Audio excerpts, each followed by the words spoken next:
ଏକ ଟଙ୍କାର ମୂଲ୍ୟ। କେବେ କେବେ ଜୀବନ ଆମକୁ ସେହି ଶିକ୍ଷା ଦିଏ ଯାହା କୌଣସି ସ୍କୁଲ କିମ୍ବା କଲେଜରେ ଶିକ୍ଷା ମିଳେ ନାହିଁ।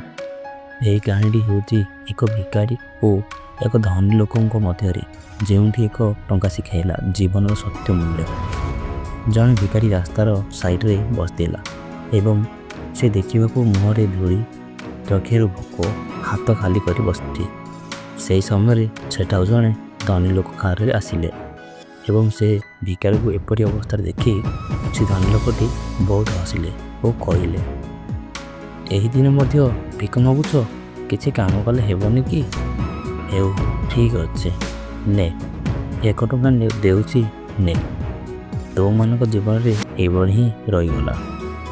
ଭିକାରୀ ହସିଲେ ଓ କହିଲେ, ଧନ୍ୟବାଦ ସାହେବ, ଏହି 1 ଟଙ୍କା ମୋ ପାଇଁ ବହୁତ କିଛି ଏବଂ ଏହି 1 ଟଙ୍କା ମୋ ପାଇଁ ଭୋଜନ ଅଟେ। ଧନୀ ଲୋକଟି ଭିକାରୀର ଏହି କଥାଟି ଶୁଣି ସେଠାରୁ ସେ ଚାଲିଗଲା। ସମୟ ଘୁରି ଚାଲିଲା ଏବଂ ସେହି ଧନୀ ଲୋକଟିର ସମସ୍ତ ବ୍ୟବସାୟ ଓ ସଂସ୍ଥାଗୁଡ଼ିକ ବନ୍ଦ ହୋଇଗଲା ଏବଂ ସେହି ଧନୀ ଲୋକଟିର ଘର ମଧ୍ୟ ବିକ୍ରି ହୋଇଗଲା। ସେ ଧନୀ ଲୋକଟି ଗରିବ ହୋଇଗଲା ଏବଂ ସେହି ଲୋକଟି ଏକ ଦିନେ ରାସ୍ତାରେ ହାତ ନିରାଶ କରି ଖାଲି ପେଟ ନିରାଶ ମନରେ ଖାଇବା ପାଇଁ ଏପଟ ସେପଟ ବୁଲୁଥିଲେ, କିନ୍ତୁ ସେ ଖାଇବା ପାଇଁ ପାଉନଥିଲେ।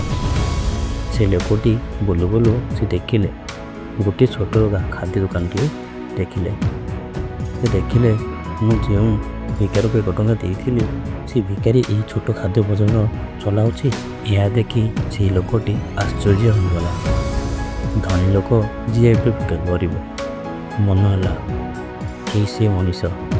ଖାଦ୍ୟ ଦୋକାନରେ ଥିବା ସେହି ଭିକାରୀ ଲୋକଟି ହଠାତ୍ ସେ ଲୋକଟିକୁ ଦେଖିଦେଲେ ଏବଂ ସେ ଭିକାରୀଟି ଦୌଡ଼ି ଆସି କହିଲେ, ସାହେବ ସାହେବ, ଆପଣ ମୋତେ ମନେ ରଖିଛନ୍ତି କି? ଆପଣ ମୋତେ ଦିନେ 1 ଟଙ୍କା ଦେଇଥିଲେ। ସେ ଧନୀ ଲୋକଟି ଲଜ୍ଜାରେ ମୁଣ୍ଡ ନୁଆଁଇଦେଲା ଏବଂ ସେ ଭିକାରୀ ଜଣକ ସେ ଧନୀ ଲୋକଙ୍କୁ ଦେଖି ବୁଝିପାରିଥିଲେ ତାଙ୍କର ଅବସ୍ଥା ଏବଂ ସେ ଭିକାରୀ ଜଣକ ସେ ଧନୀ ଲୋକକୁ ଆଣି ତାଙ୍କ ଖାଦ୍ୟ ଦୋକାନକୁ ନେଇ ଗଲେ।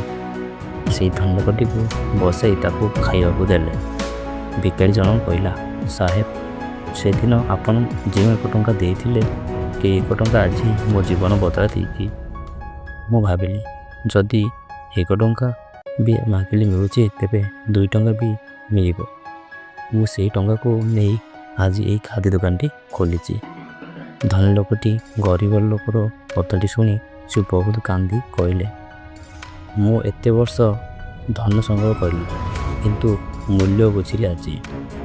ଭିକାରୀ ହସି କହିଲେ, ସାହେବ, 1 ଟଙ୍କା ମାତ୍ର ହେଲେ ମଧ୍ୟ ଯଦି ମନରୁ ଦିଆ ହେଲେ ସେ ହୁଏ ଧନ।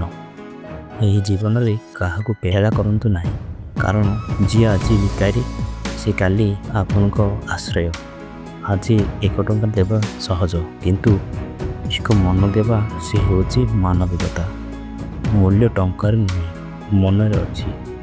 ଏକ ଛୋଟ ଦୟା ଜଣେ ମଣିଷ ଜୀବନ ବଦଳାଇ ଦେଇପାରେ। ଯଦି ଏହି ଭିଡ଼ିଓଟି ଆପଣଙ୍କୁ ଭଲ ଲାଗେ, ଚ୍ୟାନେଲଟିକୁ ଲାଇକ୍, ସବସ୍କ୍ରାଇବ୍ ଏବଂ ସେୟାର କରନ୍ତୁ। ଧନ୍ୟବାଦ।